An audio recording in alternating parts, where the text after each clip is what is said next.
Yo, what is up guys? This is Troy D from the Troy D 24/7 Wall channel, your source for on point and no hype reviews. We are back again, everybody. We are back with another fragrance review right here, guys. And today I will be talking about a very much hyped fragrance in Fragcom, and with a huge amount of paid influencers and reviewers pushing this product, as well as real polarizing feedback about this fragrance, guys. I am compelled to give you guys my own no hype review on this fragrance. Now, before I continue, please do not forget to like and subscribe, guys, okay? Liking, subscribing, and watching the ads is a great big deal to this channel. We are headed towards 17,000 subscribers, so please continue the support. If you guys are into unbiased, no hype reviews, this is the spot right here. And the fragrance that we will be talking about today is none other than SBOY by Draco, SBOY for him.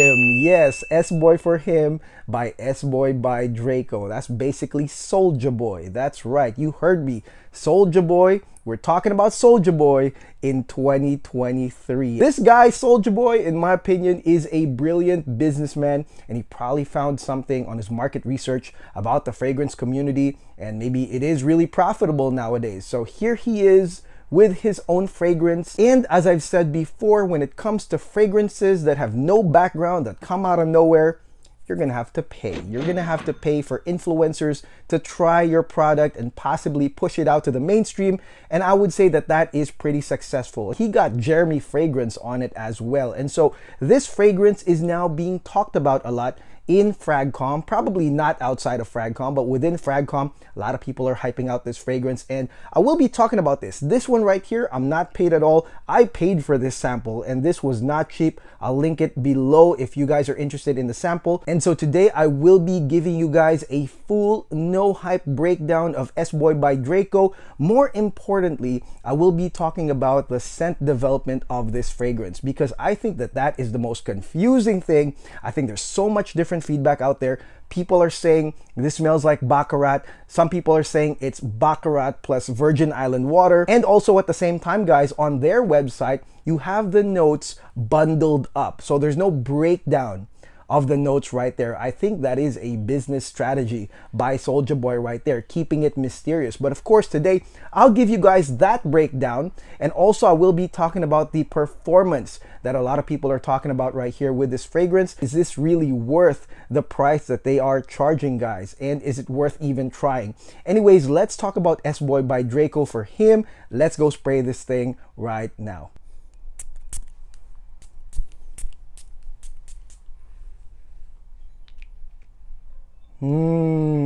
Okay guys, now let's talk about SBOY by Draco, SBOY for him, no hype, guys. Starting with the scent development, the opening salvo of this fragrance is comprised of bergamot and lavender. Okay, so initially you're gonna get this nice uplifting surge of citrus and aromatic uplifting lavender right here, guys. And I will say this, that the lavender is a strong component of SBOY by Draco. Okay, it's actually much stronger than the bergamot, and the bergamot actually disappears within just a few minutes, with the lavender truly taking over the uplifting wafts of this fragrance. And then it does continue into another major stage almost immediately. Probably 10 to 12 minutes into this fragrance, we are gonna get the appearance of peach, and peach is a very prominent note with SBOY by Draco. It's a very prominent, sweet, thick note, usually reserved for the fall winter, as you guys know. But because the lavender component is a prominent one, it is the balancer with the peach right here. So the lavender keeps it aromatic, uplifting, and nice, and then you get the appearance of that warming peach. Now, the synergy of these two major components of SBOY by Draco is, in my opinion, the most lovable one. The synergy of a very prominent uplifting lavender with a warming sweet peach. That combination is the one that, in my opinion, will rake in the compliments. Lavender, notoriously good for that. Peach is also very good when it comes to compliments. Sweet, draw-in, warm, and lovely. And this well-known, battle-tested combination of peach and lavender is basically reinforced throughout the mid of this fragrance, guys. Because this one right here, I will say this, the nice part about SBOY by Draco is that it is balanced. So they have the warming peach, like I said, and uplifting lavender, and then eventually it is reinforced. So with the lavender, the next balancers are going to be jasmine as well as oak moss, and then with the peach comes a gradient, a nice sexy gradient of musk and amber, guys. Okay, so that is basically what the mid is all about. It's still gonna get peachy and it's gonna get sweet and sensual with that musk, but then you are still going to have uplifting balancers such as jasmine, oak moss, and lavender. Sillage wise, in the opening to the mid, guys, it is going to be a combination of a lingering draw-in scent. So you have the uplifting jasmine and lavender reeling people in, but as they draw in, you are going to get that peach, that musk. It's really sensual as well. So I can really see why a lot of people like this fragrance. It's because of that balance, because of that combination being readily available. I think that it is very, very usable when it comes to going out on dates and, you know, meeting people. I think that it will definitely rack the compliments and it will make the user pretty happy with the wafts as well. And with that being said, with that prominent combination of lavender, oak moss, and jasmine as the uplifting factors of this fragrance, and then the sweet, warming peach, musk, and amber, I will tell you this, guys, that this does not smell like Baccarat Rouge, okay? So Baccarat Rouge to me is ruled out. It's out of the equation, guys. It does not have the same saffron red rubies accord that Baccarat Rouge has, guys. Maybe a lot of people are thinking about the thick sweetness right there.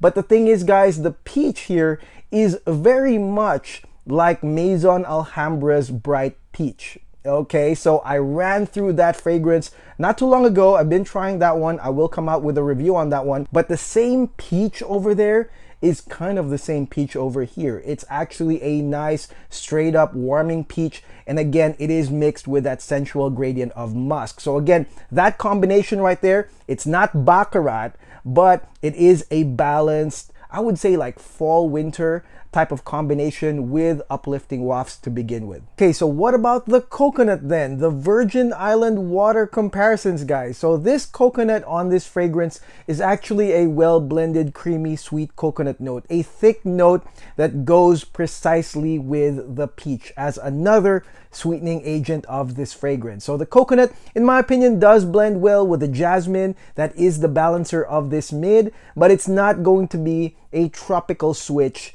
from the peach. I mean, the peach is already fall wintry to begin with. The creamy coconut is another thick sweetening note that enhances the mid right here, but is not too prominent, too tropical to where it switches stance. Okay, now let's take a break from the scent development and let's go talk about the performance issues that a lot of people are reporting, guys. Okay, so some people are saying this fragrance, the performance sucks. It's atrocious. I mean, some fragrance reviewers have said that you have to reapply this thing, okay? So the thing about this fragrance is that it is consistently strong for 3 hours. Okay, it is consistently strong for 3 hours. And I guess some people expect that that kind of performance will push through past the 3 hour mark. Now with my testing, guys, this thing significantly got weaker after 3 hours. Okay, significantly. I wouldn't say that it disappeared, but it definitely went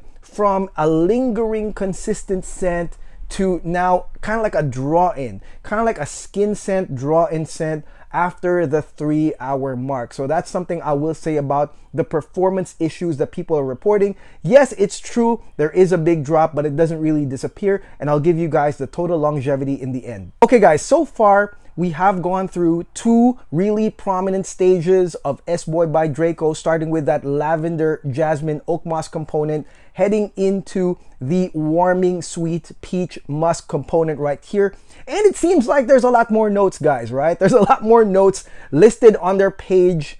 And, you know, if you're a sucker for that, you probably think that they're all gonna show up. No, they're not gonna show up like all in abundance or prominence. So right here on the dry down, the bridge notes, heading into the dry down, you are going to get iris and rose. But let me tell you this, it is going to be more iris than rose, sweet, thick, and it's going to be mild. Okay, it's going to be a mild iris rose dry down. I do not expect that this fragrance will have a prominent, really high quality rose, because that will cost them too much. So right here on the dry down, it's iris and rose heading into that. And on the finale of this fragrance, the prominent parts are going to be your sweet tonka bean, vanilla, and a mild sticky caramel note right there. And of course some woods, but it's not going to be, of course, the same high quality sandalwood that we are getting in other niche fragrances. No, it's not. It's basically going to be woods, vanilla, tonka bean, that kind of deal, all mixed in together to provide a warming ending. So hopefully that whole thing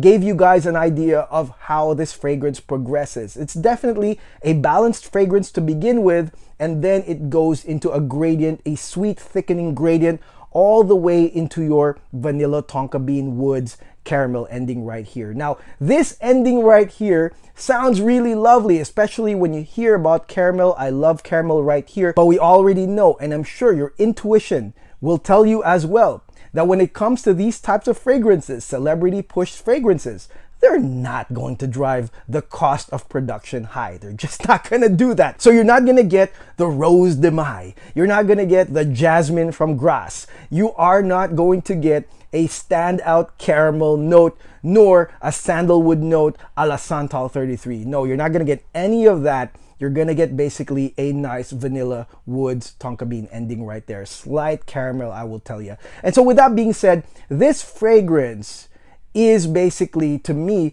very, very similar to a lot of clone companies' fragrances, or a lot of really cheaper fragrances in the way that it's made. I mean, you can really tell after trying thousands of fragrances from high-end to clones that this fragrance banks on the impression rather than note separation or quality. And you can really see the quality as you test this fragrance. Now, if we're talking impression, I know for a fact that a lot of people are good with that.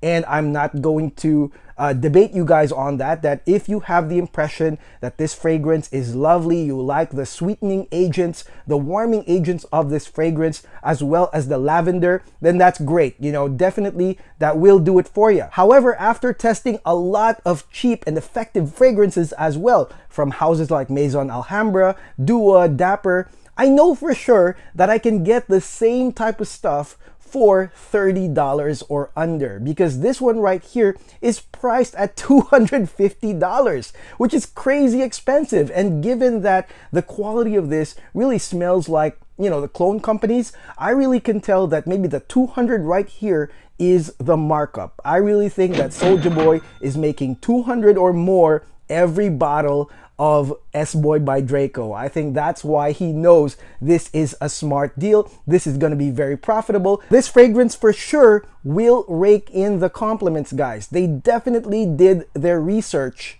knowing that lavender will rake people in, that peach and musk will do it, as well as vanilla and tonka bean. That will definitely rake in the compliments, guys. And of course, with sweet fragrances being really popular right now in Fragcom, they did their research right there. But here's my question to you guys. How much are compliments worth to you?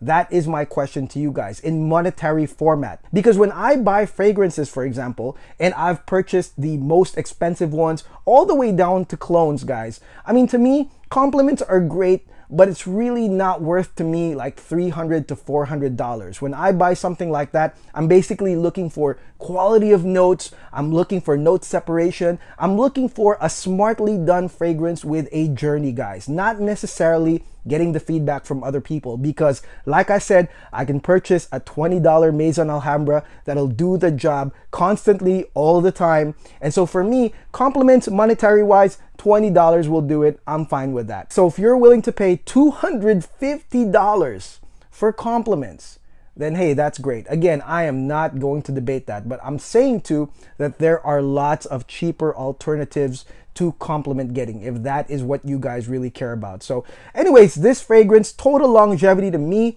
was 7 hours. So it did not disappear. It actually stuck through. Like I said, it's kind of like a sticky caramel tonka bean vanilla ending, and that lasted up to 7 hours to me, guys. Okay, so it's not dead. It's just a draw in, kind of like skin scent from the 3 hour mark to the 7 hour mark. And again, that's where I can see a lot of contention on the performance of this, because the lingering part should have lasted, I would say, more than 3 hours right there, but it didn't. It went straight into the gradient, straight into the vanilla tonka bean ending right here. Ultimately, I think that this fragrance is just a fad. Yes, it's just a fad in FragCom. We get bored, guys. And so anything that will hype us up and will get us talking, that's good for me too, guys. So this fragrance, in my opinion, will be a fad. We'll probably forget about this fragrance in about a year or two, but right now it's hot. So that's great. I mean, test this fragrance out, like I said, if you want to. I will link that Etsy link below where I got the sample from. And, you know, let me know in the comments below what y'all think. Is it really worth it, $250? I'm pretty sure as time passes by, they're going to do these deep discounts that will drive the price lower to what it really costs. That is my opinion, guys. But please do not buy this at $250, guys. We have 600 no hype reviews on fragrances that you can spend that $250 on, and you will get some really good stuff, okay? So check the other fragrances on this channel, guys. And that is it. That is my review on SBOY by Draco. SBOY for him. Let me know on the comments below what y'all think of this fragrance. Do you agree with me, or do you really think that this is really the next big thing in FragCom? Let me know in the comments below. There are no right or wrong answers, and I will see you guys on the next video, guys. God bless. Take care. Peace.